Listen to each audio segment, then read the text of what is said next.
Welcome to Ancient Geeks, a podcast where two geeks of a certain age journey back in time to our younger selves when we discovered all the geeky things that we've loved our whole lives and are now a major part of modern popular culture.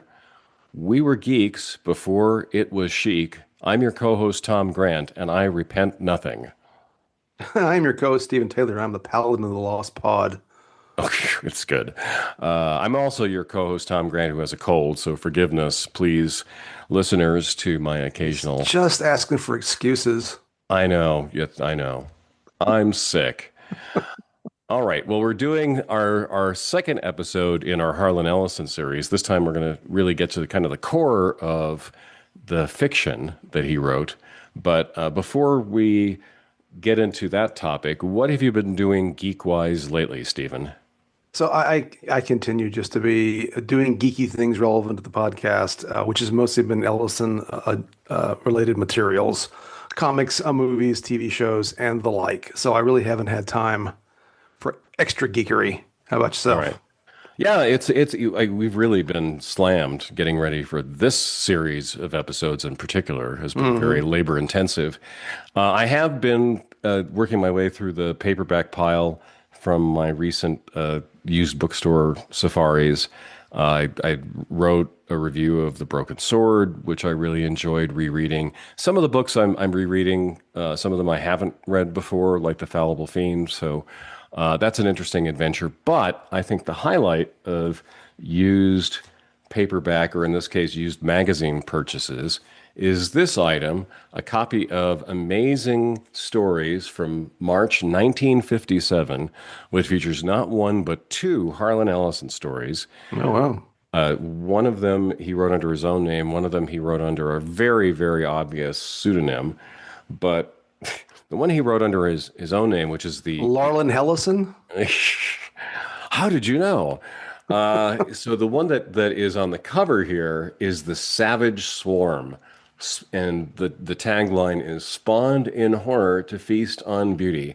And so, listeners, you can't see this, but Stephen can. It features a young woman nude sunbathing. She has a towel pulled up over her, and she's on a rooftop, probably in New York City, where a gigantic praying mantis is looming up above the edge of the roof, leering at her.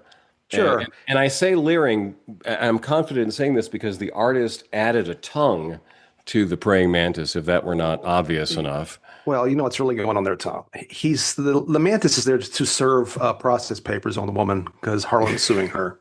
There we go. I think that would be very much. Anyway, I flipped through the story. I didn't read it word by word. It's a fairly anodyne man scientist makes giant bugs sort of tale. But anyway, that was my purchase. I really, I have to say, one of the major reasons for picking this up, aside from it being incredibly cheap, was the cover. All right, look that up, people. All right. Alrighty then. Okay, so if we were to have enough of a budget for this show that we could afford to pay for music to be the soundtrack of this episode, what would you choose? So I went on a foray for last episode, actually looking for songs about grumpy people. And I found one called Grumpy Old Man by Remy Wolf. And I think I've listened to it's a more contemporary song. So it's not like an old geek song or an old man song. But the lyrics are not perfect, but they fit pretty well. Okay. So I'm going to go with Grumpy Old Man. Well, I went on a hunt on Spotify to find if there were any songs that were obviously inspired by Harlan Ellison. And I did find something I sort of expected to find. There was one, "I Have No Mouth and I Must Scream," that was sort of techno music, very, very synthed up. And then, I kid you not, I found a ballad written and performed by John Hinckley. Yes, that John Hinckley, the man who shot Ronald Reagan. And there's a video also on YouTube.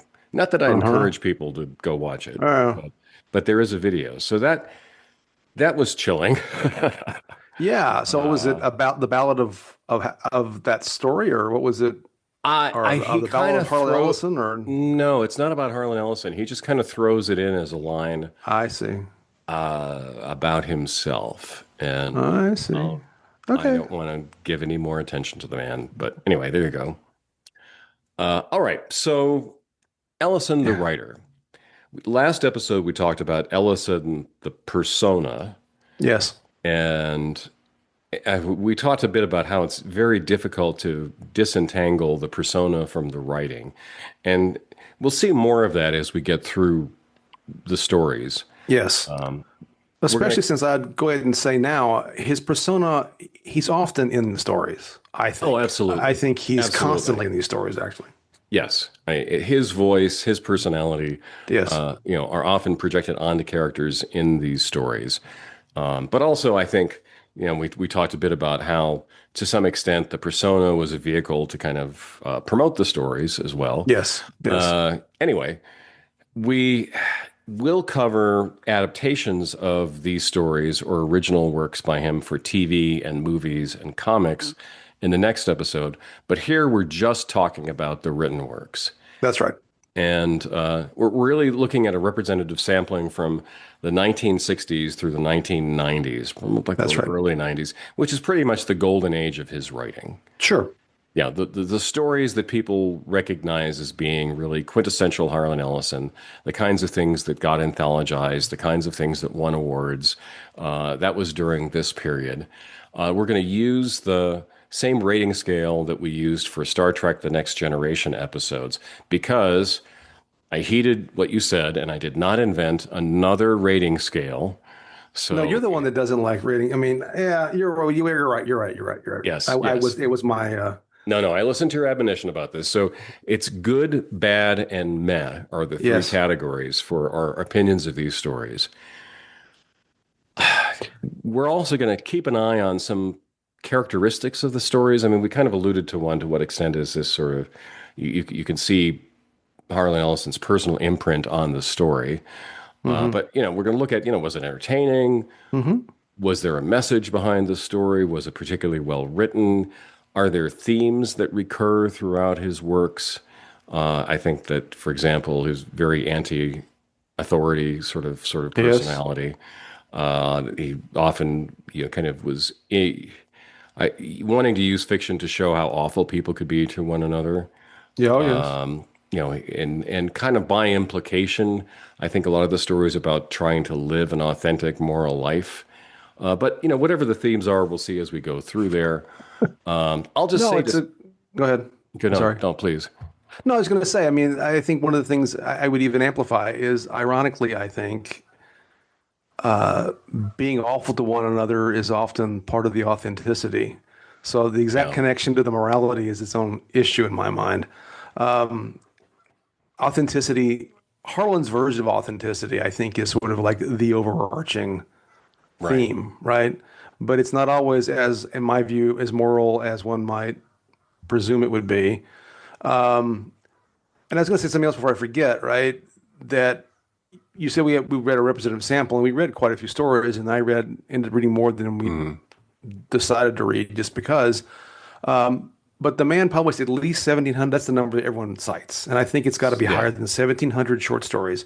Reading all Harlan's work would be quite the endeavor, right? Yes. And of the books that I have, some that I've had for a long time and some that I acquired, I mean, a lot of times some stories do come back, and we're going to talk about some of the classics that come back around, but a lot of them just don't you get any random edition of a Harlan Ellison short story collection. It's totally different than the other random collection you might grab off the Yes. shelf because there's Yes. so many stories. And I mean, I think in some ways it's worth because I think we have some criticisms, I think, coming up, but I think it is interesting to me and impressive to me that he was he was so prolific, Yes. even if in some areas, like we talked about, at least in passing in the last episode, he could procrastinate on things like the Last Dangerous Visions volume, or the famous story that gets recounted in more than once that I've seen, where he asked Neil Gaiman to entertain an editor so he could go upstairs and finish writing a story that he hadn't even started yet, Right. that he promised the editor. So he clearly wasn't always working, but the output is impressive. It really is impressive. Yes. Yeah. Columns, stories, Hmm. scripts. It's an impressive corpus. I really wish if Michael Straczynski wants to continue working on his fiction, not just kind of coming up with the best of sort of Hmm. anthology, but also like publishing a coherent set of other anthologies of his Yeah. work. Yeah. Yeah. Because as you said, in the anthologies published during his life, they would often crisscross the same stories popping up in different places and other things being lost to obscurity because Hmm. the only anthology that had it went out of print. Anyway, it was this Well, really sort of most of it's out of print scattershot at this point. way of publishing. Oh yes, most almost Yeah. everything but what's in that Straczynski anthology is That's out right. of print. All right. I'll just say before we get into the stories, one thing he was certainly great at was titles. Oh, yes. So as we read through the titles, I mean, it's really just striking just how good he was at making you want to read whatever it was behind the title. All Agreed. right. Agreed. Okay. So we're not going to go in any particular order chronologically here. We're going to skip around a little bit. But we're going to start with Jefty is Five, which was Hmm. published in 1977. It's one of the most lauded stories, and I would say also one of the most approachable stories of his. I agree. It was the recipient of the British Fantasy Award, the Hugo Award, which you don't know what that is. That's one of the big science fiction and fantasy awards that every year fans vote on that and then pick out the best novel, the best short story, etc. The It's Nebula a Award. it's named for famed Batman villain Hugo Strange. There you go. Yes, I. To correct Stephen here, Yeah. it is Hugo Gernsback, the famous science fiction editor. Also, the Nebula Award he won. And the Nebula Award is voted on by other science fiction writers. Named for a famed Marvel character, Nebula. I'm There you sorry. go. I'll stop this joke line. The 1999 Locust Poll winner for Best Short Story of all time. I would say we're going to kind of go back and forth, if that's okay, about coming up with teasers for these stories. I'll kick it off. I'll say like the one-liner about this story is a little boy never grows up and he extends his nostalgia bubble around him. Yeah, that works. That works? Okay, you agree. All right. So did you say that this was good, bad, No, or meh? I think this is a good story. I think it's one of my favorite stories that he wrote, to be honest. Yeah, easily for me too. Yes. I think his prose is very straightforward. I think it's an interesting story. He didn't take the tack that I expected him to in it. I really the details were fuzzy. I hadn't read this in decades, Mm, but maybe he might have said something about nostalgia being a little bit of a bad thing that you never hmm. grow up, but that wasn't really what he said in this story. No, and I think this is. I mean, I know you said we're not go in great detail, but I think some of these I do want to talk about more than others. And this one, I want to say and be clear, right? Yeah, So it's about uh, these two friends, but one of which never grows up. He stays perpetually five. That's Jefty. Um, and the older friend who did grow up, who was in his 20s, comes back, or I feel like he left and came back, but that doesn't matter. But he realizes that Jefty can listen to the radio or go to the movies or get comic books that are a continuation of things that were popular when they were kids. So like radio serials they listened to as kids. Somehow Jefty can right, tune into a radio and hear a contemporary version of like as if it never went away, like the new right. episodes. Like Or it would be like comic golden or age comic comics books that were or never, movies. It would be never kind of continued. like if you had a friend who could you could go to their house and turn on the TV and watch new episodes of Star Trek the original series that no one had seen before. That's what this would be like, or name your thing. So this of course this fantasy I suspect appeals to people that might make a podcast called Ancient Geeks who talk about crap they watched when they were 7. But anyway, That's right. but beyond that though, I think the story is interesting because it is about nostalgia, but it is in some ways an unvarnished acceptance of nostalgia, right?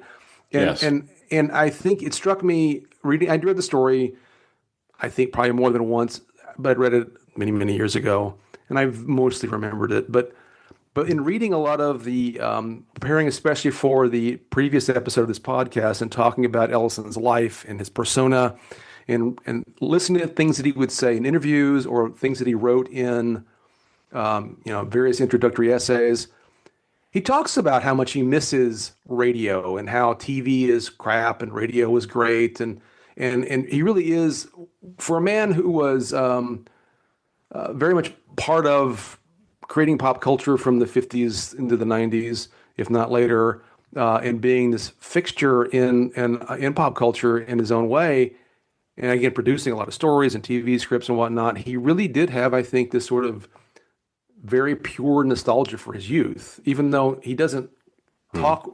He doesn't talk about his youth. When he talks about being beat up in school, he talks about family. He's not very positive, but he clearly has this love for the pop culture of his youth in a way that's almost pure. And I think it's telling that in the story, right, that the thing that breaks Jeff D's magic is television, right? And I think, and I'm going to sort of leave this out here because we're going to talk about TV in the next episode, but I mean, Ellison clearly has this sort of weird love-hate relationship with television, but it is definitely expressed in this story. Yes. Do you agree with my assessment of all this, or? Yeah, no, I totally agree with it. It's funny, I was saying that I was surprised at the attitude of the author for the nostalgia of his youth, says a guy who is the co-host of a podcast about the nostalgia of our youth. And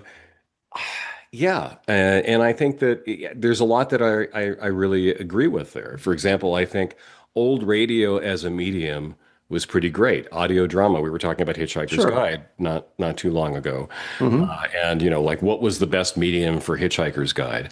Well, I think probably it was the radio drama. You didn't have to spend money on special effects and, balloon the budget in order to make a TV series or a god-awful movie. It was perfect for radio drama. The unfortunate thing is radio dramas aren't a popular medium. Right. So I think that there's a lot of good in that. I also think what I really liked about this story was the main character was more of a character. He talks about his own maturation. Yes. While Jeff D remains 5, and he also does something. We're spoiling the hell out of everything here, and I didn't give a spoiler warning, but I'll do it for the rest of the stories. I mean, anybody that at this point, it's spoiler town. But it's Spoiler Town, USA, and the main character does something that he deeply regrets at the end of the story, and I thought that was good. I mean, we don't normally see Ellison's protagonists do things like that. He just seemed more like a solid character to me than a lot of the other protagonists in works we'll talk about. I know your anti-spoiler gene kicks in hard even after you say you're going to spoil something. Then you start like being cryptic. I'm going to be very direct. He takes the guy in question. I don't even remember what his name is. The main character owns a store that includes, I think it's a hardware store, and includes the sale of televisions. And this story is, and he and Jeff D are going to go to the movies. And we should say Jeff D is able to influence movies, so they see movies that other people in the theater are not exactly. seeing. Yeah. So they're going to go to the movies, but the main character has to go to work for a few minutes, and part of the two things are happening. One is about a sale of a television set to a customer, which was at the time a big deal. Like selling a TV was like selling a car almost, in terms of sort of the process. I exaggerate, but only a little bit. And there was a wall of televisions in the store, and it's the exposure to the televisions that breaks the magic with Jeff D. Yes. Now, and the main character does regret that, and eventually this has deleterious consequences for Jeff D. I'm going to have a slightly different interpretation, I think, than I think the one you're putting forward, and you can correct me if I'm wrong. I think he regrets in the story less what happens to Jeff D as he regrets losing Jeff D's connection to the past. Yeah, I agree with that. It's almost like this is a crude analogy that comes to mind. It's almost like he did something that made his drug dealer get killed, and he's really more upset that he can't get his drugs anymore, less than he's upset the drug dealer's killed. No, I hear you. It is. There is this again, and it gets back to this thing that I was kind of referring to a moment ago about the way in which Ellison talks about authenticity and trying to live a moral life. But I mean, really, I think ultimately it's an interesting story. Like I said, I like this story, but I don't know at the end of the day, the main character comes across as having come to a moral conclusion. He's screwed up and he's lost something that he enjoyed. Yeah. And I don't know that that speaks as highly of the character as Ellison often talks in these elevated terms about morality and Mhm. art and truth. But I don't know that. I think mostly it's like, I mean, hey man, I miss radio shows, and that's cool. Yeah. Anyway, I Yeah, will I think he felt some truncate from regret there. for Jeffy's fate, but I think you're Sure. right. He more regretted the loss of the magic. Yeah. Yeah. So, yeah, and also too, I think it was interesting in the story, Jeffy's parents. I Hmm. thought that that was really well done. Yeah, that was interesting. Yeah. It's true. I mean, if your kid never grows up, that's tough. Yeah. I mean, they're just wrecks, and Yeah. they're just trying to deal with this bizarre reality they find themselves in. Yes. Anyway, great story, I Yeah, would it's a say. great story. It's a Great great story. story. Yeah. All right. Next up is Repent Harlequin Said the TikTok Man, written in 1965. It won the Hugo Award, the Nebula, and the 2015 Prometheus Hall of Fame. Do you have a one-line teaser? I have one if you don't. So there's an authoritarian society in which punctuality is the key virtue, and if you waste time, it's deducted from your life, and you might in fact be snuffed out if you don't behave. Yeah. So I had the neologism chrono-fascist Chrono-fascist. in my notes here. Yes, chrono-fascists. So good, bad, or meh? That's good. This one actually may be my most favorite of his stories, to be honest. Yeah, it's really well written. It's Yeah, at times laugh out loud funny. yeah, it's funny. Yeah, It's short. it's I have to short. It is say. brief. Yeah. It's a brief It story. it It. Go ahead. no, no, please. No, I think it's a fast tale. I think it makes a point. I think, and we're going to start getting into stories that or pathologies of his writing that drive me a little crazy. This one, it has a point, and I understand what the point is, and the narrative helps me understand the point, which is about the sort of tyranny of really sort of Efficiency. petty, yeah, of petty efficiency too, right? Hmm. And empowering authoritarian bureaucrats in a way that is oppressive. I also think I think the story is about himself. I think it's the story is about him having hit deadlines for stories and being Yes. harassed by people who just want to make money and want the output. I think that's really what the story. I think he's Harlequin. I really do. Yes. But it's still. Yeah, because the main character is a jester sort of person who's gumming up the works in this society. Yeah. Which Yeah. is, I mean, I think this is Harlan's self image right here in this story. Yeah. And I for my whole life, ever since I read this story for the first time, I remember the name Raoul Mitgong. Because there's that line, there's that section, that paragraph where they tried everything. They did da da da da da, and Yeah. they got Raoul Mitgong, but he didn't help very much. Anyway, Yeah. something about that has always struck me as But very this also is a great example of a fantastic title. yes, yes. He's like, ooh, I want to read that. Yeah. Okay, The Whimper of Wet Dogs, 1973. It won the Edgar Allan Poe Award. I would say the teaser is New Yorkers worship cruelty in a literal Hmm. sense. And it's based on what we now know to be a bit of an urban legend about the Kitty Genovese slaying, Hmm. the woman who, at the time, people thought what had happened was that she was killed in full view of dozens of New Yorkers who were looking down from their apartment windows as someone stabbed her to death. The real story is more complicated than that. You can't say there are necessarily any heroes in the story, but No. among the bystanders. But anyway, it's not what it was originally presented. But he uses it as a platform to tell a story about how like urban life is only tolerable in America at the time if you become an adherent in sort of almost like this worship of the god of cruelty. Yeah. And the story is about the main character kind of coming to understand that. Hmm.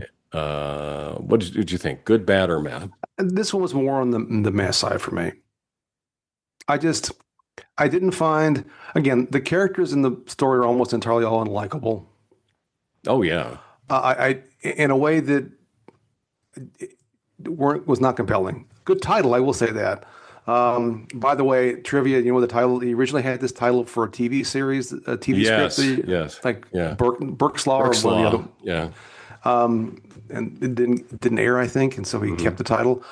I mean, I think it's an interesting story. But it just, I mean, maybe if I think you pointed out to me when we talked about it offline at one point that it was part of a series of short stories that were kind of trying to reflect this notion of modern gods. And maybe if I understood that, it would have been a little more interesting. I found the ending where the main character basically gives into the cruelty as a way of sort of a sacrifice so that she Hmm. can survive. I just found it was just distasteful and not, and I wasn't compelled by it at the end of the day. Yeah. But I think you have a different view of the story. Yeah, So no, I've had, I thought it was good, and I thought there were two big reasons why. One is you just alluded to, like he raised this question, which has stuck with me over the years. Like, if we have sort of erased all the pantheons of past gods, and we were to come up with a pantheon of modern gods, what would they look like? hmm And so, like for example, there's a story that he wrote called Pain God, which is hmm fairly obvious from the title what that god It's is all about about. altruism. Yeah, it's about fluffy bunnies, That's right. and I think that's a great question. I mean, hmm that's the sort of thing that a speculative fiction writer, hmm kind of who's good at his craft, kind of gets under your skin and it stays there, and you scratch at it for a long hmm time. Kind of can't stop but thinking about it. The other reason I think is it's an oddly timely story. I think, and this was written again in 1973, but for 2026. I mean, we live in a culture now that is addicted to outrage. And the idea that, people would have to kind of join in this communion of just ire, hmm I think is not a bad lens through which to see things. I mean, hmm so anyway, I think it's a good story, but It's not a bad. This is, of course, this is it's a where meh. it's where this tripartite thing does become difficult for me, Yeah. because I don't really think it's meh. I just don't. It's just not. I have a hard time putting it in the fully. If I got three categories, that's the category it's going to go in, which is Well, probably I the would say, larger of the categories. I mean, the short version of what I was saying is pretty much if a story sticks with you over the years and a story written 50 plus years ago hmm seems is strangely relevant to today, Right. then I think that's No, I take the those point. those are these are definite assets. I think the concept that humans or that a group that society at a particular moment in time might require or might induce a certain kind of reaction from its population, whether it's the violence and sort of embracing the violence in this story or embracing outrage now and as a sort of a god of a spirit of the age, if you want to use that terminology. I Yeah. think that's an interesting idea. I think, and this is, I think, one of the things that I have a hard time with some of these stories that is, and we'll get more into it, as we get deeper into this, or if we talk about something we maybe didn't put in this list, but that I might want to comment on in passing. I think part of my problem with Ellison, the story is self-contained. Hmm. I think I've got to put a lot of work in to get to where you have gotten with it. I think the story itself Hmm. doesn't necessarily make the case you're making for it. Maybe that's my failing. The way I read the story, and again, I didn't read it in the context of the other stories in that collection, so maybe they would have changed the way I viewed it. To me, this is just a story about some pretty miserable people who end up behaving miserably Hmm. because they don't really have any choice in the matter but to behave miserably. And in fact, the woman that sort of gives into the violence is basically giving up on. She was a little less. She was more innocent and decided that this is just what she had to do.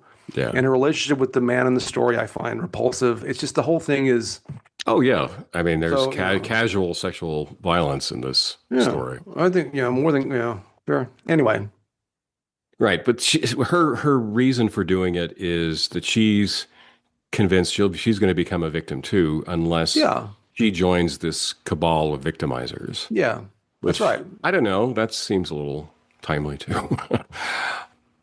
Well, I mean, I think it's a commentary on society. So let's talk about the outrage thing. And I guess we all, in some ways, well, there's plenty to be outraged about. I guess the Yes. question becomes, there are things to be outraged about that deserve outrage, and there are things that you can join into the outrage as sort of, to go to the literary reference, the sort of the however many 2 minute hate from 1984, Right. right? I mean, there is a sort of not sacrificial, this sort of performative outrage or empty outrage. But I think the story is saying the fact that we can have this conversation means it's a good story in some ways because it doesn't Yes. spark the conversation. In that sense, sure. Yeah. Well, do we not live in a society with it demands sacrifices? Yeah, but the thing is this. I think that the moral judgment in these stories, or the moral judgment that could be made from this story is she has a choice. If my choice is to kill you because I don't want somebody else to kill me, that's a moral failing in some ways, is it not? Yeah. So yeah, you can. So like you can choose to behave. There are times when violence may be necessary, and there are times when outrage may be appropriate, and there are times when outrage may be performative. To take your example, and I don't think the story. The story is almost, in my opinion, the story is in many ways forgiving her choice, Yeah. and I don't find that morally. Again, it gets back to my Well, point about you said I don't think earlier. I don't think it's necessarily forgiving. It's understanding, but it's not forgiving. Maybe. Yeah. Well, again, if a story gets you talking this much, Sure. it's a good No, in story. that sense, yeah, fair enough. Totally fair enough. All right. Next up is The Paladin of the Lost Hour, written in 1986. It won the Hugo Award, the Locus Award, was nominated for a Nebula Award, and it was adapted for an episode of the revived Twilight Zone series. What's the teaser? So the teaser is an old man befriends a younger man, and the older man ends up being the guardian of a lost hour that, if unleashed, would destroy the universe, Yes. more or less. Okay. Did you think this was good, bad, or meh? I like this story, so I'm gonna put it in the good category. All right. Well, I'm gonna flip the script here and say it was a meh. Yeah. It was a meh.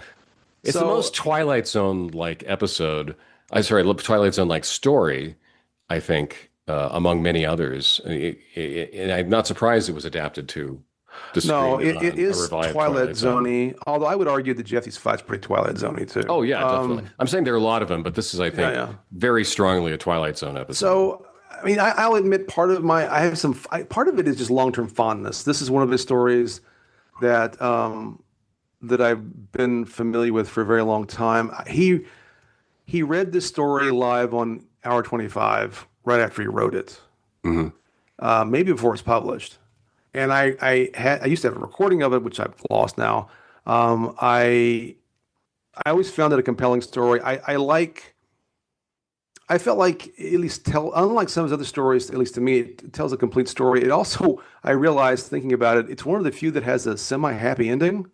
yes, The old guy does die, spoilers, but the young man at least gets some closure on a wound that he has, a psychic wound basically from his participation in Vietnam.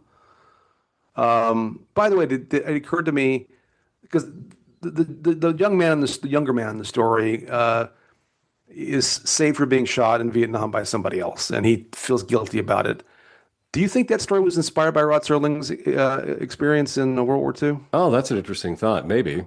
Because it sounds very similar to that story Yeah. where he almost got killed and somebody else got killed instead Right. and saved his life. I wonder if that's not the case. I've not seen the Twilight Zone episode. I may watch it yet, but I haven't seen it. I know Danny Kaye's in it, right? I have no idea. Yeah. I had So no you've never idea. seen it? Yeah. No, I thought it was a bit overwritten for that's what fair. for what it was. I also kept wondering about things like if you are really responsible for the universe, should you be living with the risk of being an unhoused person on the streets? Sure, that's fair. Because like you have to hand the mantle over to somebody else at some point. Anyway, just like like niggling details like that. No, that's totally fair. Yeah, I will say that, like a lot of his stories, right? I mean, to your point about that, it's he does not concern himself with those kinds of details, period. no. The other one Whatever was like fits. if we change the calendar system again, would we create the problem all over Yeah. again? Yeah. Yeah. Anyway, just stuff like that was it seems minor, but it took me out. That's But I fine. I That's mean totally I fair. but anyway, it's an Like I okay said, story for me. there's no doubt in my mind that part of it is I have fond memories of hearing him read the story the first time, and Yes. that probably is Oh, that probably perfectly part of why I understandable. like this story anyway. Oh, he was great at It's reading his own stories. He was, he was a great, yeah, he really was. I mean, it's not as good as Repent Harlequin or Jeff the 5. Yes. So, it's it's in the borderlands between good and meh, I suppose. But I put it in Yeah. good and you put it in meh, and Meh. that's fine. All right. Next up is I Have No Mouth and I Must Scream. Another great title. Yes. And this won the Hugo Award. The teaser is the last few survivors of humanity are the pathetic playthings of a sadistic AI. Yup. Yup. Did you think this was good, bad, or No, meh? this is good. This is a classic story. It's Yeah, highly this is really disturbing, but good. it's a classic story. Oh, yeah. Yeah. It has I think, a terrific ending about It does. It how does. how somebody trapped in this situation doesn't exactly escape it, but Oh no, quite the opposite. Everybody helps else the does. others. Yeah. Yeah, there's a bunch of them, and the machine is just keeping them alive, Yes. and can manipulate them physically in other ways. And the hero of the story basically is able to kill everyone but himself. And then the Yes. machine, in its rage, because it's been created by man, but it can't do anything. It's just sort of stuck itself in sort of a bit of a infinite torment, I think, is the idea. And so it takes it out on the few humans that live. And this is the only one left. And at the end of the story, he's very Yeah. tortured. Yeah. That's a good So, story. yeah, no, it's very brutal. Yes. Oh, yeah. It's tough to It's a read. horror story. It's Yeah, a horror it's a story. horror story. People are humiliated by this machine Yeah. in really horrific ways. But anyway, it's really good. It is also probably one of the best known of his stories, but for all the wrong reasons. It is, I would argue, the most misunderstood science fiction story, in particular by a class of goons who have taken this to then justify support for AI. Yeah. Go figure that one out. It's not a good justification for AI. Right. So if you want to, if you want to find out what I'm talking about, go look up Balderdash, like Roko's Basilisk and the cult the Zizians. Yeah. That's crazy stuff. But there are at least a few very rich people who are influential in our world today who take this story seriously in completely the wrong way. Say no Yes. more. Yeah. That would take an entire podcast in and of itself, I think. But yes, Oh yeah, and I might it's have a stroke by the end of it. that's your Uh, favorite topic. Yeah. uh, okay. Shatterday, 1980. It was nominated for the Nebula. Nomulated. That's when Nomulated. The Romulans nominate you I'm and you get- sick. It was nominated for the Nebula. Yes. What's the teaser of this one? Um, a dude replaces himself in his life. That's yeah, I know. Well, yours is better. It's written down. A man is haunted by himself, which is also true. Yeah, So but but it's also lacking because I think the real point of the story is to say, are we living a life worth living? Right. So he's haunted by somebody who is at some point convincing as leading a better life, making better choices than the yeah, person who spawned that, who's kind of yes, like drifting through life. And anyway, I put this as a good. What did you rate it yeah. as? It's. I mean, I thought about. I think originally I was going to say meh, to be honest, because my original sort of take on the story was it was just sort of a kind of a gimmicky story. Because I mean, the way the Mhm. story starts, like I think he calls home and He he answers the phone. Yeah. yeah, and then it becomes like this two versions of the same guy. Um, And I agree with you. Over time, the replacement starts to do things like take care of his mother who was in Mhm. Florida, and maybe, and also I think engages in a more healthy relationship with the girlfriend and things like this. So yeah, you're right. The replacement starts to live a better life than the original, however that works. A lot of the interplay to me when I first was Mhm. reading the story just kind of felt like and this was, I think, also recorded for Twilight Zone in the 80s. In the Yeah, 80s, it was adapted. it all it just kind of felt like the sort of again a Twilight. It felt like a Twilight Zone episode in reading it. Right? It's kind Hmm. of this sort of what's going on here, and then of course the replacement eventually takes over, and the original one kind of fades out of existence. And I suppose it could be a metaphor for just figuring out how to better live your life. And it's a good story in that Yeah, regard. So yeah, yeah, yeah. I think it had the moral of the story has punch. yeah. It's briskly written. Hmm. The kind of the Cold War between the two selves is kind of interesting. Like, oh, I've got the credit card, but he has the checking account. Right, that's Uh, fun. yeah, I I think the reason it kind of initially kind of put me off is that the quote unquote good version is still kind of an asshole to the old version, and it's just like yeah, they're kind of still jerks to one another. yes, And in that sense, like, all right, he's only slightly better than the one that fades out in that right. regard. Anyway, All right. So next up is Chatting with Anubis, 1995. Won the Bram Stoker Award as well as the Death Realm Award. I'm not aware of that. The teaser I had 22 something archaeologists meet an Egyptian god. that works. Okay. Good, bad, or meh? It's meh at best. I know. I'm almost ready to make it a bad because I I don't know if it, it's really a story. It's yeah, more like a it's scene. yes, yes, that's exactly correct. So the Yeah. archaeologists meet Anubis. He tells them a great secret about a hidden tomb. Hmm. And that's pretty much all that happens in this story of Yeah, any that's. consequence. I'm not quite sure why it won an award of any I don't kind. get it either. I didn't even care whose tomb it was when we found out. No, it didn't. I don't even know what the point was, to be honest. And I mean, again, I like the title. Yeah, but not a great story. So I'm gonna move this to bad because I just I don't know. It's not a story. Yeah, yeah. All right, The Death Bird from 1973. This won the Hugo and Locus Awards. What would you say the teaser is? Stephen gets confused trying to figure out what this story is actually supposed to be about. Uh, Or more specifically, it is about the sort of the end of the earth and the person who helps foster the death of Earth. That's all that I can am trying to be too clever by half.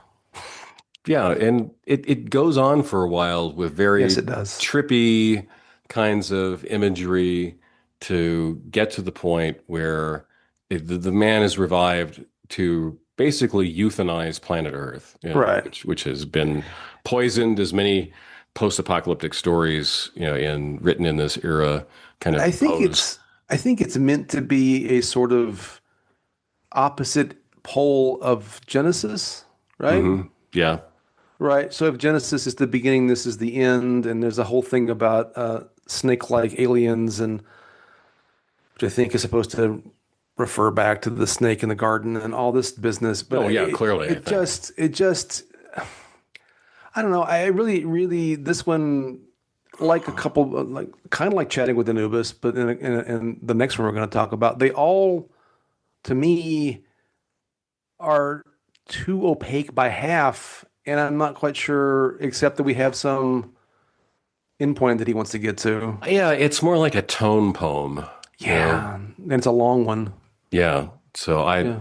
Yeah, I didn't care. I mean, I think some yeah. people really like this story. I don't. I mean, it won so again, it won awards. I didn't care for it. Yeah. I mean, I think this is from a time when people were happy to explore more experimental science fiction. Yeah, I think that's what it And is. I think that's a fair thing to laud someone for, is willing to kind of break out of the mold a bit. But I don't think it holds up over time, certainly. Yeah. And Yeah. you can port over that critique to the next one, in my opinion. Yes, The Beast That Shouted Love at the Heart of the World, written in Again, a great title. 1969. Yep. Awarded a Hugo. The teaser, what if you could drain the badness from people and send it somewhere and someone else? Yes, Okay. but do it in a way that is disjointed and confusing. Yeah, so it starts with a person who commits abominable mass murders, plural, right? Not just one incident, Yeah, but yeah, yeah. multiple ones. And then he's yanked out of time to crosswind, Hmm. sort of place out of time, out of space.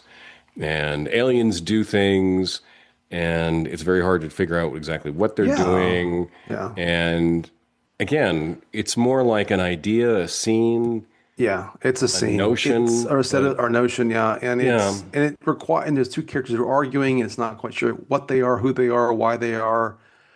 It's one of these. And I know this is tricky because you don't want literature, especially you don't want science fiction literature to like spend huge paragraphs explaining what's going on in some sort of, hmm overly technical way. There's a fine line, I guess, is what I'm struggling myself here. They talk, for example, about draining this evil thing, right? right. And it's never clear what this means. You kind of Well, this figured out over evil thing time. turns into a dragon with multiple Yeah, heads, and yeah, anyway, yeah, yeah.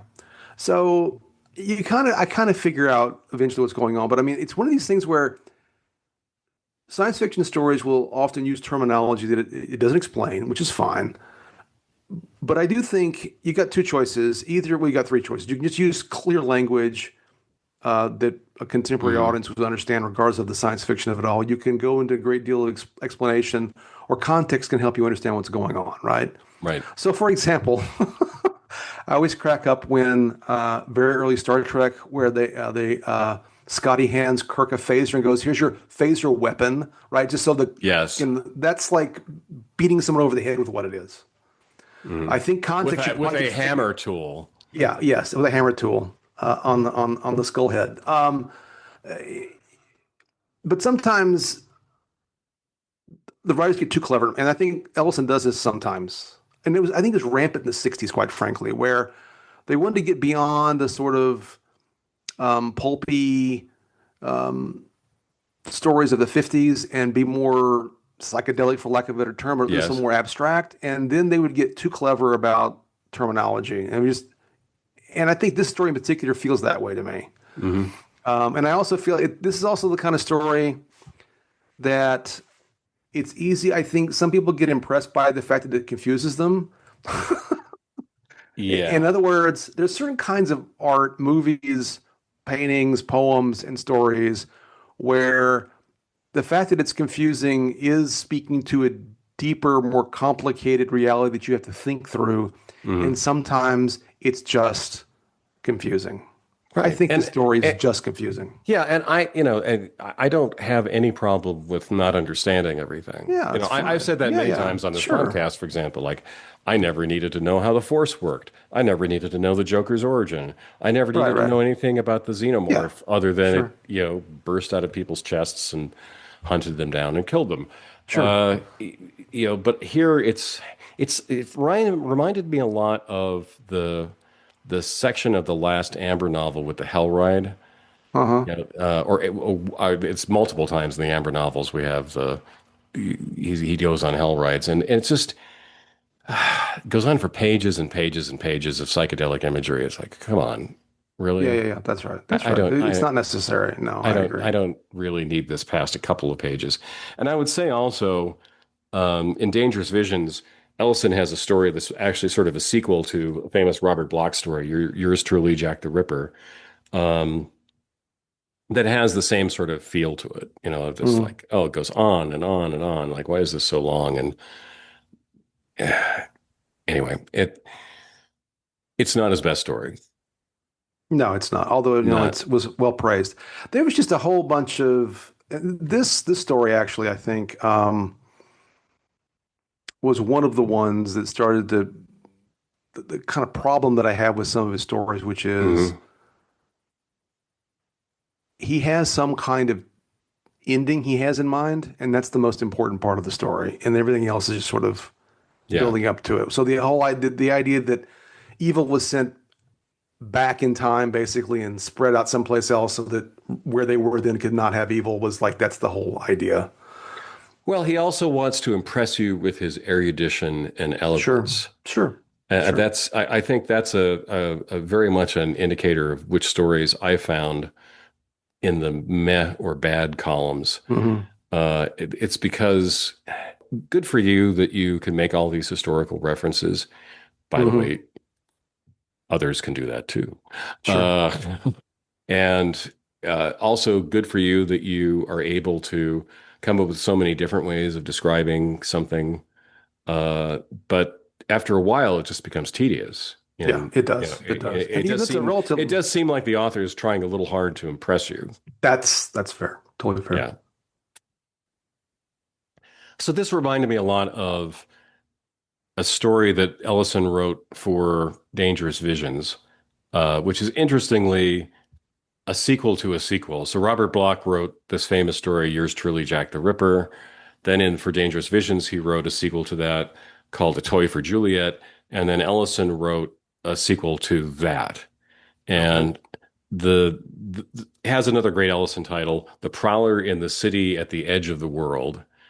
And it's fun the idea of him writing the sequel, but it also is lots of just going on and on and on with a lot of verbosity and Hmm. anyway, it's I think a trap that he often gladly walked into as a Fair. writer. Fair. As a Yeah. Oh writer. yeah. Yes. Okay. Yes. Okay. Next up is Mephisto and Onyx, 1993. It won the Bram Stoker Award, the Locus Award. It was nominated for both the Hugo and the Nebula, and also the World Fantasy Award. What's the teaser for this one? Um, a telepathic dude tries to find out whether a guy on death row is innocent or guilty. Dude. Yeah, he's a dude. Uh, Good, bad, or meh? So I think ultimately, meh. I so this story, it's a longer story. Um, Yeah, it's it's about a story 60 that pages. yeah, it drew me in. I will say this, right? It drew me in partially because the story is set in Alabama, and he did a pretty good job with the geography in a way. I know he immersed in Selma. He's been to the state, obviously, but I was impressed. Although there are a couple of things that I could gripe about, but I mean, it's such an interesting mystery, right? Because the story is Hmm. about this guy who can read people's minds, basically. And I like the sort of the notion about walking through the landscape, the way he talks about it. It was kind of interesting. And this guy who can read minds has a friend who is a former lover who was a district attorney, and this whole thing about this mass murderer who's facing the death penalty, and but she's decided that she prosecuted him, but now she decides not only is he innocent, but she's in love with him. And so this, I think, an interesting mystery gets set up, although it drags on the dialogue between these two characters, and eventually he goes down to the prison in Atmore, which I've driven past because I got the interstate was closed and we had to take a detour once. So I have seen this prison, um, and he finds out that and this is a big spoiler, but the guy on death row is also one of these psychic people, and at the end, he can transplant places with people, and he convinces the hero of the story that he's actually the murderer. It's all kind of convoluted, and it really kind of boils down to Ellison wanted to have a story about two psychic guys, one on death row and one not, where it appears that the murderer has the upper hand, but at the last minute, right before the execution, our hero swaps bodies and it's all fine. And to me, it's like we went through all of this Yep. for that. And not only that, and it's also a kind of a problem to me. Why? I think it felt like a bait and switch to me. It's like there's an interesting mystery here, but the answer is that, oh, it just so happens the serial killer it happens to be a psychic dude too. you know?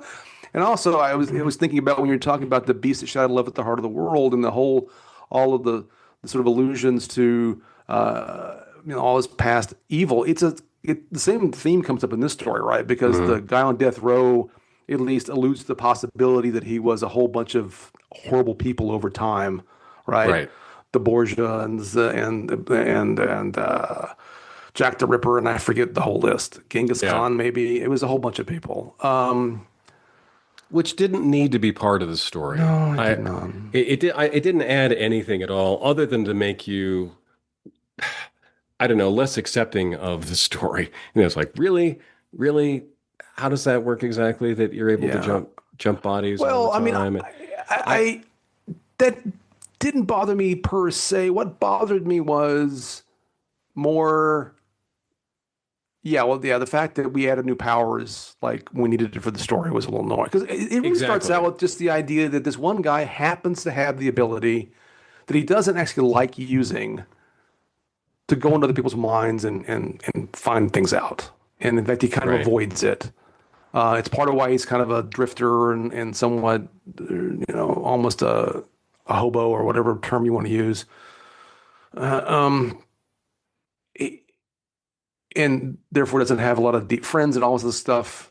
But he set it up as almost like this weird aberration. I guess this is what annoyed me partially. He set up in the beginning as this sort of weird outlier. Like the way the story reads, he's the only person like this in the entire world. That's how I interpreted it at first. Hmm. And then all of a sudden at the end, we find that, oh no, there are a bunch of people like this, including it just so happens the serial killer guy. It's Right. just, I don't know. Well, it was I remember, this particular idea from the old Star Trek. Remember Requiem for Methuselah? Mhm. I forgot the guy's name, but anyway, that he was Alexander the Great, and you Yeah. know, anyway, it was sort of in the air at the Flint. time. Flint, thank you, thank you. And it's like an interesting idea once, but it Hmm. also, I think, runs counter to if you're going to be a social critic as a writer, that you like so distill the evil in men's hearts down to some creature, some mutant that keeps Yeah. hopping through time from body to body. And that's what's really responsible, not that we generate monsters every That's right. generation. That's right. Well, that's funny because I had another Star Trek reference that came to mind, which was Mhm. Wolf in the Fold, where Jack the Yes. Ripper literally is an alien that leaps from Oh, body yeah, to that's the body. other obvious one. Yeah. Yeah. Yeah. Yeah. Who's been But around forever. your point is well taken. I think I kind of had that's a nascent thought that I had when I read that list, which is kind of Yeah. like, so you're basically saying all of this evil is really only one entity, and that's Right. which in some ways runs counter to a lot of his other writing, right? That people are awful. Yeah. But anyway, Yeah. Yeah. Okay. So that is it for the short stories. Now we're going to get into some essays that we also read. The first one is Xenogenesis. And hmm this was originally a talk that he gave at a science fiction convention. yeah, I was actually there. So right. as I think I mentioned last Yeah, we episode. talked about a little bit of this last Yeah. episode. Uh, and kind of the teaser is that Ellison polled other science fiction writers and asked them to tell their stories about where fans went completely over the line. And there's some really bad stories. There are. And as I said last time, I remember the audience was pretty hush because it wasn't just other science fiction writers or editors or booksellers, but it was a lot of fans themselves there. And we're all fans, really, Right. regardless of what particular role we occupy. What did you think? Good, bad, or meh? I, I think it was. I think it served a certain purpose, but it was more meh to me in that I feel like, and this sort of builds on things we said last episode. I know you have thoughts, and maybe because again, like I heard him read Paladin Lost Hour, that had a certain effect. You heard him talk about Hmm. this, and I felt like there was some efficacy or usefulness in highlighting some of his bad behavior. Yes. But the way it came across to me mostly was making fun of fans in a more mean-spirited way than was necessary. Hmm. So I put it more, I guess, more meh for me. Yeah, I would, I still think it's good because it's important for somebody to say this. I think Yes. in the execution of it, it's too long. Oh, it's way too long. It's And way it's too long. self-indulgent. Yeah, very self-indulgent. So anyway, it's an important historical document, I think. I wish actually more people had read it or heard about it so that when toxic fandom popped up again in other forms, Hmm. outside of science fiction and fantasy too, that wouldn't have been so much of a surprise. But anyway, that was one of the essays. The other one we're going to talk about is the three most important things in life, Hmm. which he wrote in 1978. My teaser for this is Ellison tells mean-spirited anecdotes. Did you have a better No, summary than that? no, exaggerated mean anecdotes, I think, Yeah, so especially the there are first and the last one. But there are three anecdotes about himself in this. right, And I really wonder why this was even written in the first place, other I than don't know. just to kind of spin a yarn, tell shaggy dog stories. Did you think this was good, bad, or meh? It's between meh and bad. I think the third anecdote is revelatory from a biographical point of view in a way that I think is relevant for things we're going to talk about the next Mhm. two episodes. Um, I thought so. There's the three stories, right? Yeah. It's like Yes. So sex, number one. violence, and go ahead.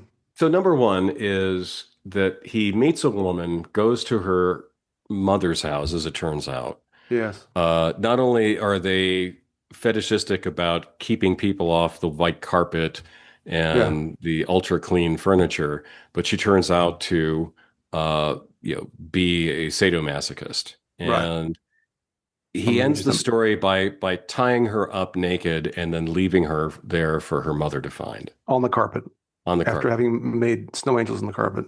Right. This is one of the most misogynistic things I've ever read. It was By pretty some, bad. yeah, by somebody who has apparently no awareness of what he's saying. That humiliating conclusion, I just it left me aghast. Yeah, I wasn't It sure wasn't what the cool. It wasn't no. funny. It I'm not sure wasn't. what the point was. No, I don't know why are you telling the story?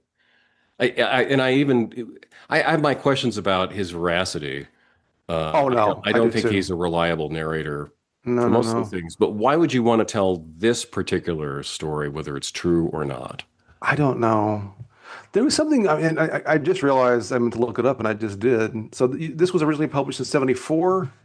Yeah. So there was something weird in the zeitgeist in the 70s that I don't totally understand, which is this notion of it's just masochism stuff in pop culture. Honest to God, what this made me think about is Warren Zevon's a lyric from Warren Zevon's "Poor, Oh Poor, yeah. Beautiful Me," right? Yeah. But that was actually I don't apparently want was to talk about that. yeah. Well, the whole thing about I meet a woman who she asked me to beat her. I mean, that's the line, right? Right. And then he says, I don't want to talk about that. Yeah. Is the next line. But Yeah. it's 1976. This story's from 74, so I don't know what's influencing whom here, but it's Yeah. just bizarre. Um, anyway, I just didn't know what the point was supposed to be. I just didn't. Humiliation. Well, sure, He made her yes, into a sort of a ditzy stereotype yeah, and then looked at it just, kind of this again cruel humiliation, naked to be found by her mother. yeah, yeah. And then the second one's And about a. Go ahead. and this is, because, I he definitely supported the ERA, but Hmm. there are things about Ellison and women I'm uncomfortable with. Like, for example, No. in the documentary that we watched, it starts out with Robin Williams Hmm. reading little factoids about him, and he's like, "You claim that you banged 7,000 women or something like that." It's like 700. That's like a crazy 700, now. 7,000. I know. And that word "banged," Yeah, yeah, and also the bragging about how many women you yeah. slept with, whether that's true or not. I mean, that's Yeah, no, it's gross.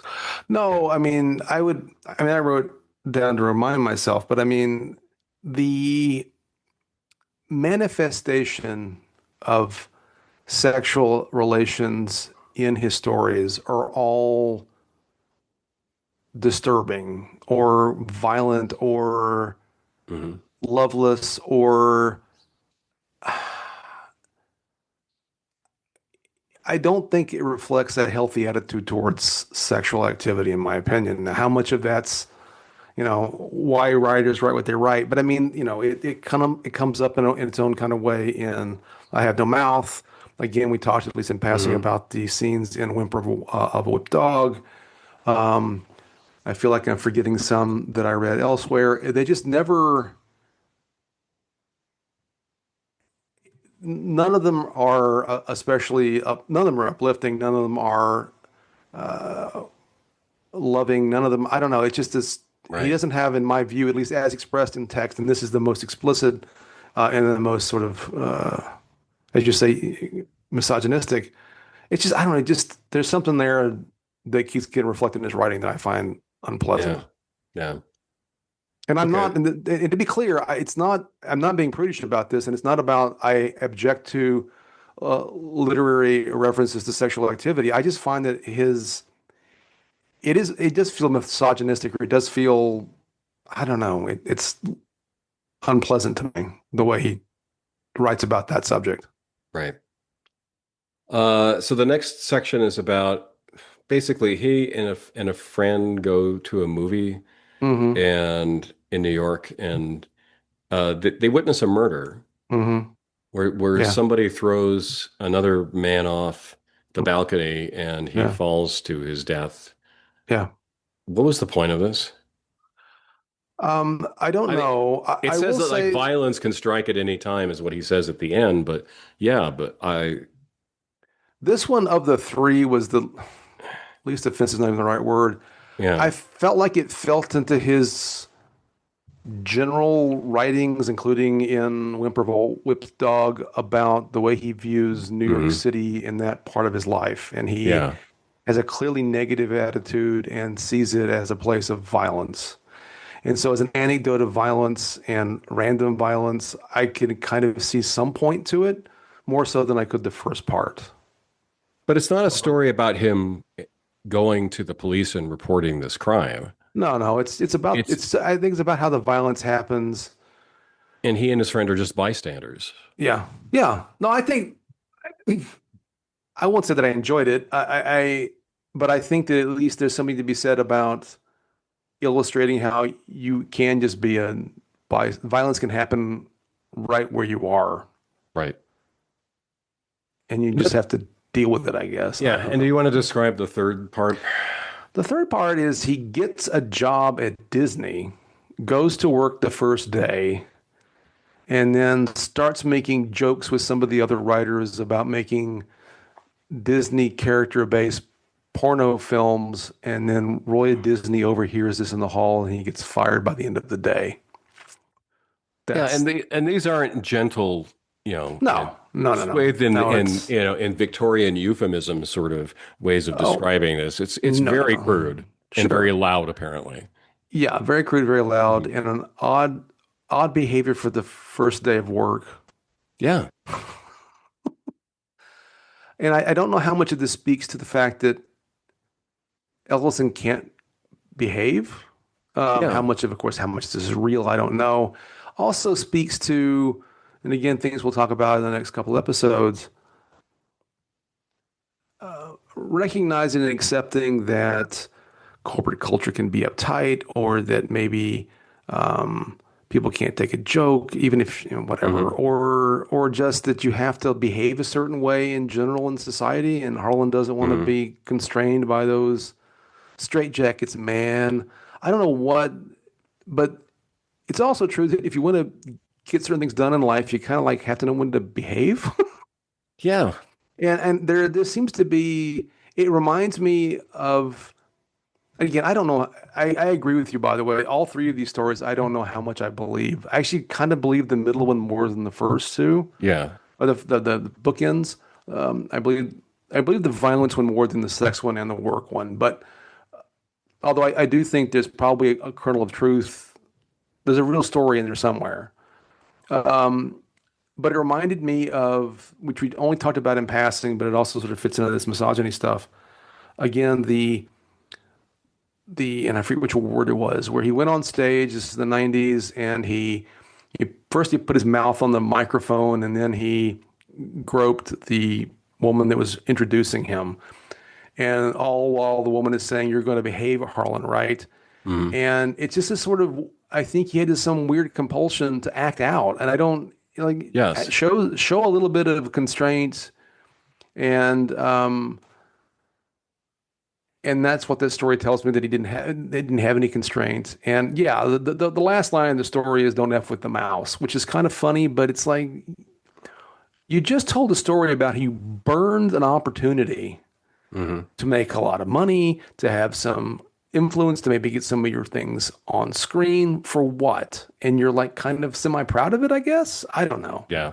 It's it's an embarrassing way to behave, and then to make a story about it like that, basically for the. But again, I think this fits again. One of my critiques about Harlan, that some of these stories is it's all about the ending. Whatever, if he can get to the ending, whatever punchline he has, Well, then yeah. that's what matters. Yeah, exactly. And also, like, it makes me wonder, like, so there are other people outside of Harlan Ellison whom people will admire for not having filters, Yeah. right? They'll say, "Oh, well, that's just Bob," you know. "Oh, that's just Bob That's talking," you know. just Trump. I'm sorry. Yeah.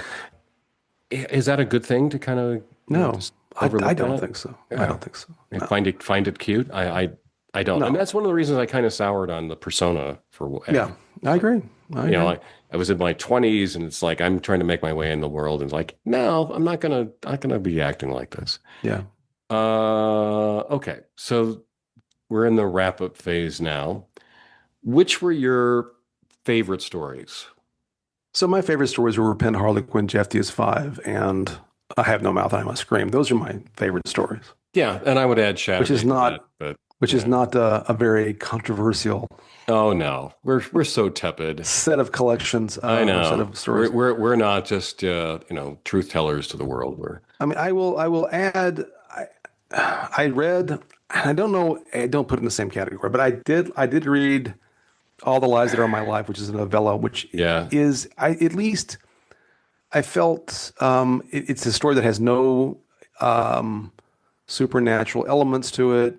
The ending isn't. There's a kind of a twist, but it's not really a twist. It's a Mhm. rumination on friendship of a sort. There are characters, at least in the story, although again, there's again, I think some that uncomfortable way in which he writes about sex. There's no sex per se in the story, but there's references to it in a way that, again, just I don't know, suggests to me an unhealthy understanding of the whole thing. Right. Um, but I don't. None of these stories, and some of them frustrated me to some degree, and we've already talked about some of them. Um, but they do stick with you, and they do make you think Yes. about things. So that's positive in that sense. Yeah. What were your least favorite stories? I think my least favorite stories were the beast that shot out heart of the heart, the beast that shot out love of the heart of the world, um, the death bird, and chatting with the Nubis probably was my least favorite story because, Yeah. like you say, it really wasn't a story; it was just sort of a scene. Yeah. I'm kind of editing here on the fly. I think I'd go with Beast of Shadow, Love at the Heart of the World, and Deathbird. And I That's agree fair. with you. Just there's not much story in chatting with Anubis. No. All right. So running down kind of our final verdict here on Ellison as a writer, what did you think of his prose? I, I think he writes in a compelling fashion. He often gets, as you say, a little too in love with flourishes, digressions, and Mm, references. Um, but it can be quite compelling. It does. I know there is something about his prose. Maybe it's in the dialogue and the character stuff that his personal cynicism comes through so strongly yeah. when I read it. Yes. What about yourself?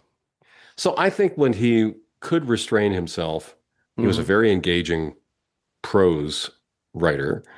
There are many memorable lines in his stories. As I said, there were like the laugh out loud lines and Repent Harlequin said the TikTok man. When he wasn't restrained, it was just these rococo uh, curlicues of words Yeah, he did like to and do that. references like in Mephisto and Onyx. I mean, I made note of like why is there a reference to Xerxes at the hot gates at this point? Like, other than to show the erudition of the writer, like this, supposed to be a very intelligent, very well educated young man. Right. the telepath in that story. But like, I don't sit around coming up with those sorts of references in Right. my Right. daily life. Why is this guy doing this?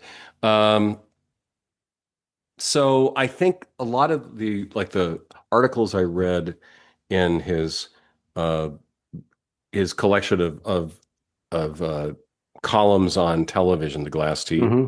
I thought actually were some of the most readable bits of his writing because he was constrained by the length of the magazine or Right. newspaper That's column. right. That's right. Yeah. Yeah, that's right. How about this?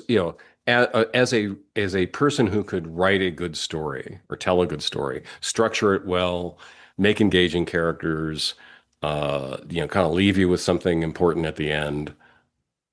I think he's good at leaving you with things to think about. I don't like his characters, I think, are poorly developed on balance. I think a lot of his characters are just Hmm. vehicles for wherever he wants to go. And they do kind of feel similar. There's something about, say, Gaspar in the Paladin Lost Hour kind of reminded me about the guy in Mephisto and Onyx. They're very Yeah. different in some ways, but there's some tone about it that strikes me as similar. A lot of his main characters feel similar to me. They lack depth, and they're functional for whatever the story is, but I don't find them to be on balance deeply developed. How about yourself? Yeah, I think he was good, for example, at being a satirist in some of the stories, and in other stories, he just became a denunciator, if that is Yes. a Yeah, yeah. word. And I think that's another dividing line between the best of his works and the least of his works. Um, I, I think he had good ideas that he wanted to put into Hmm. print, and sometimes the execution was a bit wobbly.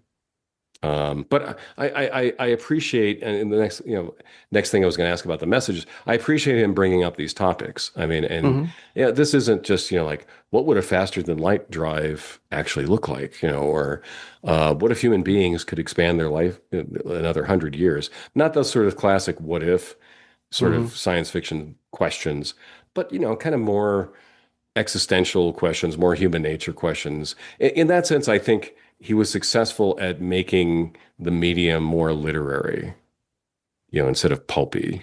Yeah, Um, I mean no, I think that's fair. I think that, and again, I keep struggling with the right kind of classification. I think a lot of his stories are like Twilight Zone episodes.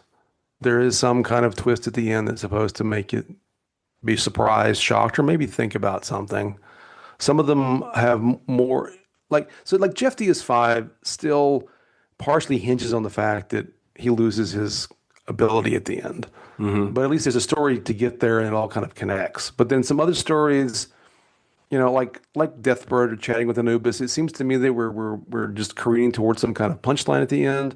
Same, especially with Mephisto and Onyx. It's like this is just he had this idea, and those last 2 pages are really what he wanted to write about, and the rest of it's elaboration to get there.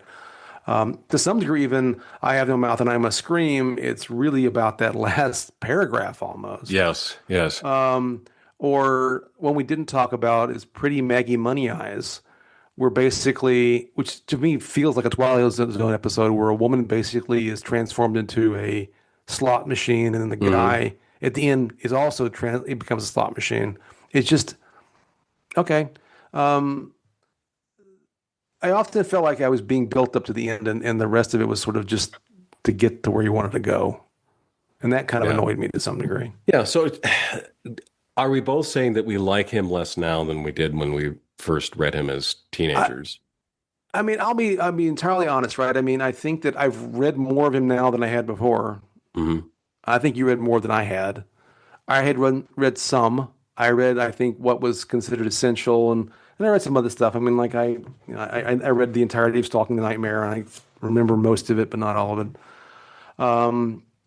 I think that, as you pointed out in the last episode, and I've already alluded to in this episode, there is some symbiosis that's almost difficult to disentangle between the personality and Yeah. the author or the work. And I think that certainly I definitely soured on him as a person more Mhm. than I was the case in my teens and early 20s. I think that I had in my head, I accepted what I think is Ellison's own self-mythologizing Yes. about his work, Yeah. that it was Same here. somehow. So let's talk about this for a few minutes. I think this fits, which is this whole, what do you call it, right? And the fact that Ellison didn't want it called, science fiction, hated sci-fi as a Hmm. neologism or whatever you want to call it. He did not like, he wanted it to be called speculative fiction or whatever he wanted to call Or it. spec fic. Spec fic. Well, this is in like one of his books he put on the cover about if you find this book in the science fiction section, go berate the bookstore owner. Like, what are Yes. you doing here? So, I mean, one, who cares? I mean, one, it just it doesn't matter in some ways. In other ways, it's like I feel like you're cashing in, or he created a niche for himself. We'll talk about this more with TV, where clearly you are a science fiction writer. Your work is being given Hugo Awards and Nebula Awards. If you're not a science fiction author, you shouldn't be getting those awards, Right. right? You're going to science fiction conventions and making money off of it. You're making money off of science fiction fans. So it's just pretentious at some point, right? So I think that there's a certain pretentiousness to his whole self-mythologizing that I find more distasteful now than I did at the time. Hmm. I agree that a lot of his work is hard to categorize.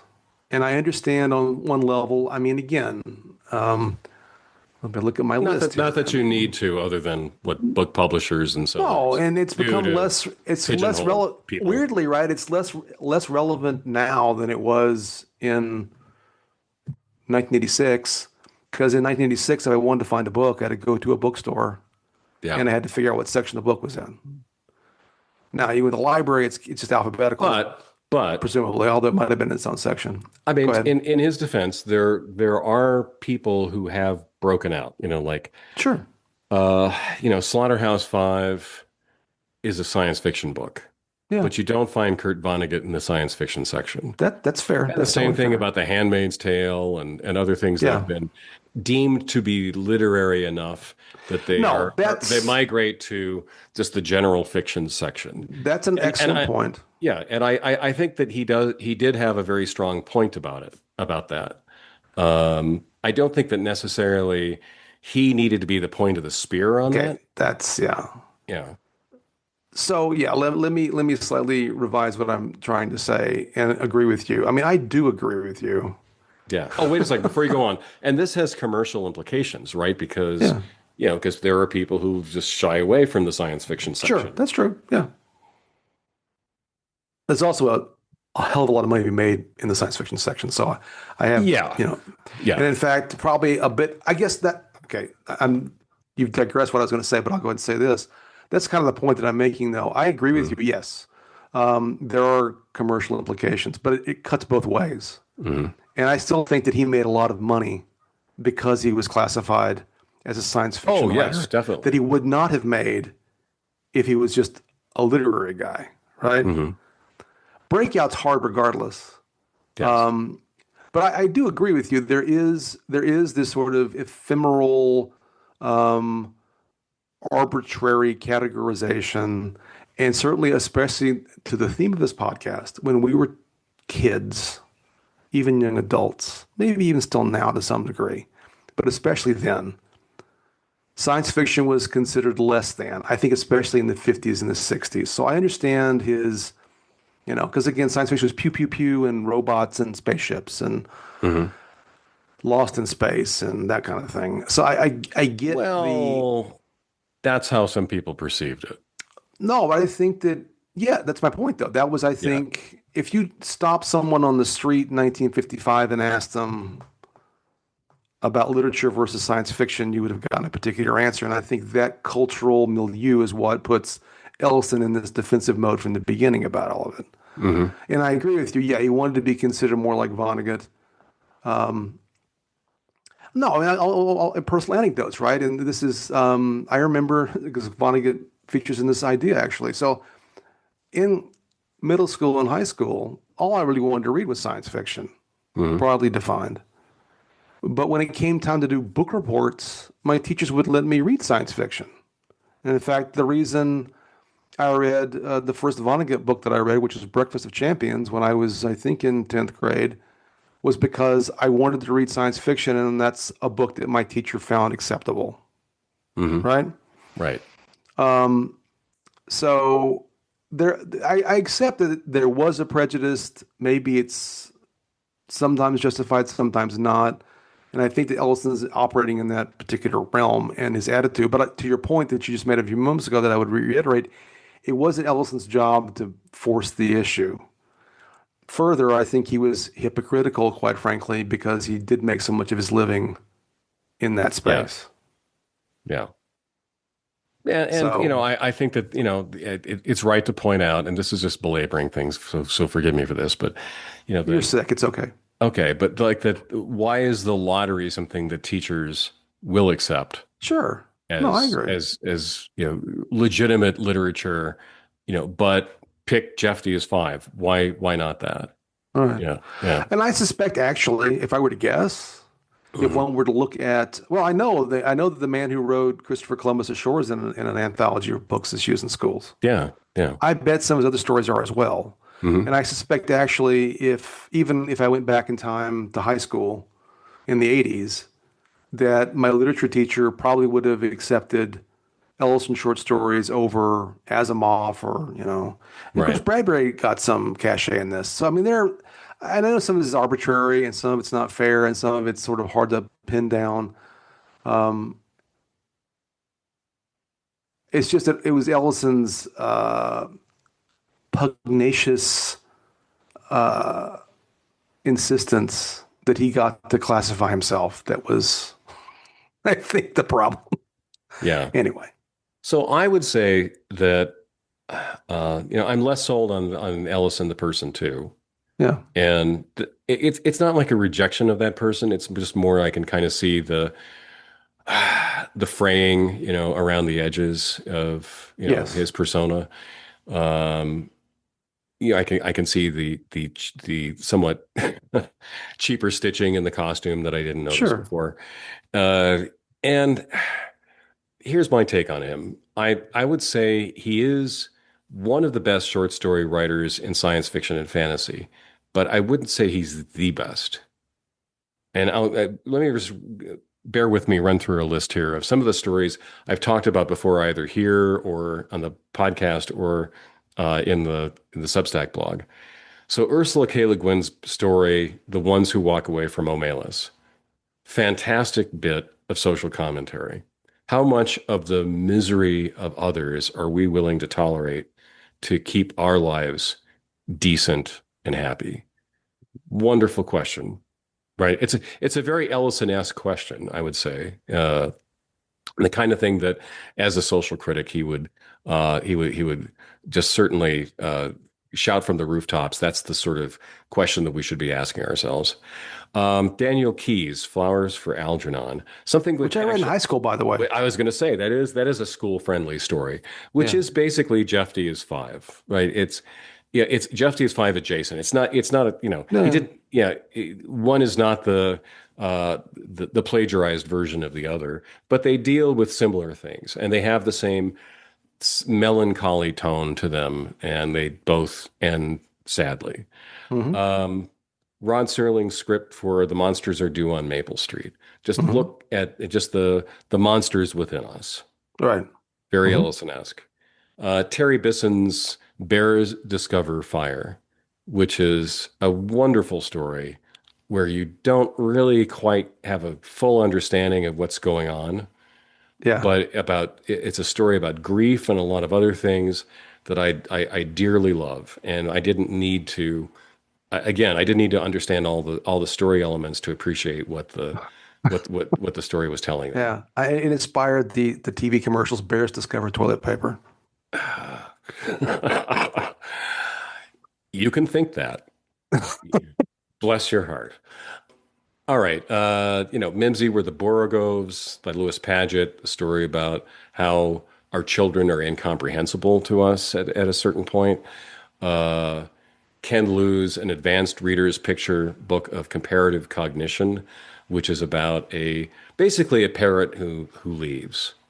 It's done as a science fiction story, beautifully written, very imaginative, but it's about the pain of separation from somebody who just decided you were less important than this other thing. Bradbury's The Foghorn, just wonderfully written story. All of these, I would say, are as good as anything that Ellison ever Sure, wrote. sure. So I think that it's a misnomer that he was the best science fiction and fantasy or speculative fiction or whatever you want to call it, uh, short story writer ever. I would also say that it's even more of a stretch to claim that he was one of the best short story writers of all time. I look at people I've enjoyed, especially as short story writers, Maupassant, Borges, Akutagawa, Hemingway, Chekhov, Jackson. Come on, Yeah, sure. yeah, No, no, it's come on, don't, yeah. I, I yeah. All right. Any other thoughts about him as a writer before we wrap up this episode? I'm gonna say, and this is maybe not fair because this is probably based on reading 24 stories Hmm. recently. And I think this is the same problem we're gonna have when we talk about TV, and maybe it is this is the persona part. Maybe how about this? If he'd kept his big mouth shut about how important he was, I probably Hmm. would appreciate his writing more. But he creates, for me, this may not be fair, he creates an anticipation. When you tell me you're going that you abhor mediocrity and Hmm.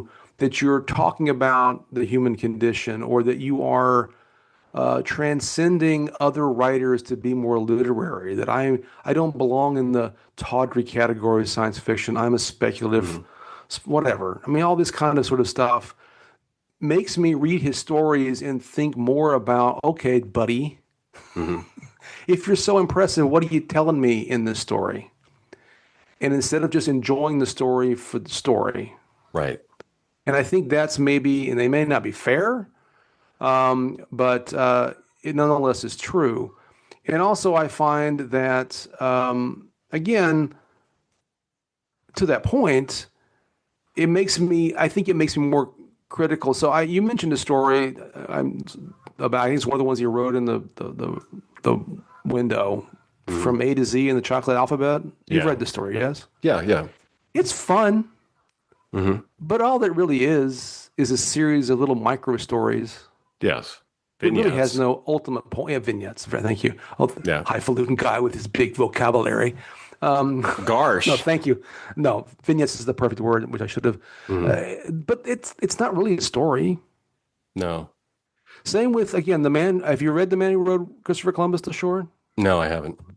It's similar to that. It's a series of vignettes Hmm. that has some coherence. It's more coherent than A to Z in the chocolate alphabet, which are largely unconnected. This is about the Right. same guy doing basically a good deed every day for a little over a month.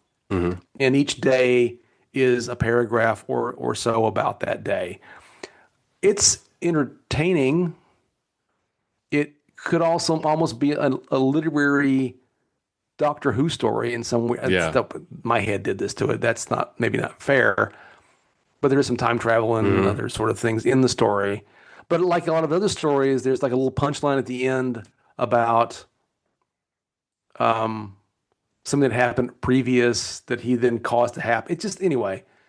Sometimes I just feel like he thought about the ending, and he wrote the rest of it so he could have this ending, and that kind Hmm. of bugged me, especially if you're going to aspire to. I keep repeating myself, by the Right. way. And So I would say to be, again, to be fair to him, science fiction and fantasy are often accused of being genres that are very plot driven, driving towards a particular hmm conclusion, one dimensional characters. So, I think that to some extent that's true, though not entirely true of every writer. All right. There's really wonderful writers and wonderful books and stories. But this is where I don't think he stands head and shoulders necessarily above No, other writers. no. I wish I cared about his characters more. They irritated me less. Yeah. Yeah. Well, anyway, I think my fading estimation of him as a person, or my reduced willingness to buy into the hype, Doesn't make Yeah. me like some of these stories any less. In fact, I probably enjoyed at least a couple of these stories even more this time Mhm. around. Um, but anyway, I think we've done a lot to try to disentangle the two, Sure. and I think and part of our journey has been a disentangling in Yeah. Oh, yeah. over the Totally. years. All right, we're going to skip the usual merch question at the end. Instead, what I want to ask is if you were to give somebody a copy of any one book of his, either in print or out of print, here's what Harlan Ellison is all about. Here's some of the really great stories that he's written. Which would you choose? I think I would go with the recent Straczynski edited volume Greatest Hits, only because I think it's less intimidating than the Essential Ellison, which is huge. Yes. And I think that as I look at the Oh, and hard to stories, navigate. yeah, and hard to navigate. Like, what should I I read? What should I not read? Anything that's that big and I comprehensive. think that a lot of the stories we mentioned, almost all the ones we mentioned in this Yeah. conversation are in that volume. Not all of them, but Mm. most of them. And I think it's a good sample. So Yeah. that's what I would recommend. How Yeah, about yourself? I would say the same. It's funny. Somebody I listen to a lot, a YouTuber, the Outlaw Bookseller, Hmm. said that he really didn't like this anthology. Yes.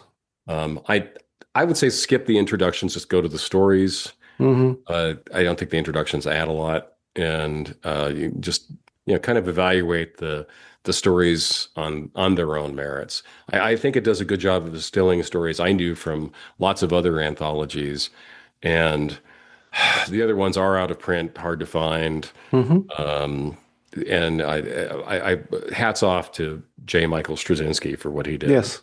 Yeah, yeah, agreed. All right, well that Good ends old our Joe. good old Joe. Anybody named Joe is going to be good and old. All right. Well, that ends our overview of Ellison as a fiction writer. We'll see you next time. Adios.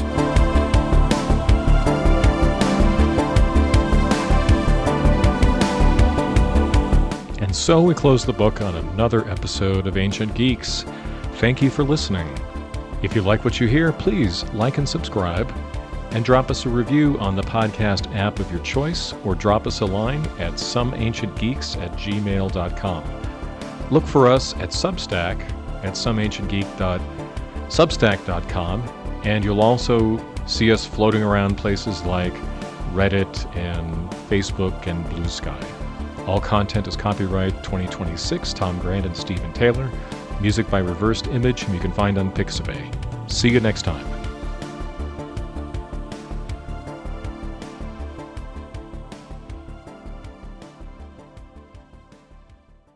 Popular culture.